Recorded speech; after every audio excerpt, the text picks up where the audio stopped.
Let me continue on immigration. It was what you wanted to talk about earlier, so let's get back to your deportation proposal that the vice president has reacted to as well.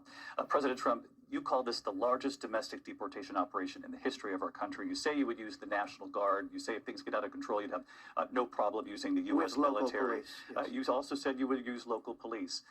How would you deport 11 million undocumented immigrants? I know you believe that number is much higher. Take us through this. What does this look like? Will authorities be going door to door in this country? Yeah. It is much higher because of them. They allowed criminals, many millions of criminals. They allowed terrorists. They allowed common street criminals. They allowed people to come in, drug dealers, to come into our country. And they're now in the United States and told by their countries like Venezuela, don't ever come back or we're going to kill you.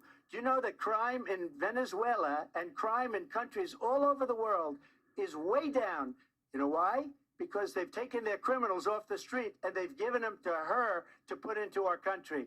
And this will be one of the greatest mistakes in history for them to allow. And I think they probably did it because they think they're going to get votes, but it's not worth it because they're destroying the fabric of our country by what they've done. There's never been anything done like this at all. They've destroyed the fabric of our country. Millions of people let in, and all over the world, crime is down all over the world except here. Crime here is up and through the roof. Despite their fraudulent statements that they made, crime in this country is through the roof. And we have a new form of crime. It's called migrant crime, and it's happening at levels that nobody thought possible. President Trump, as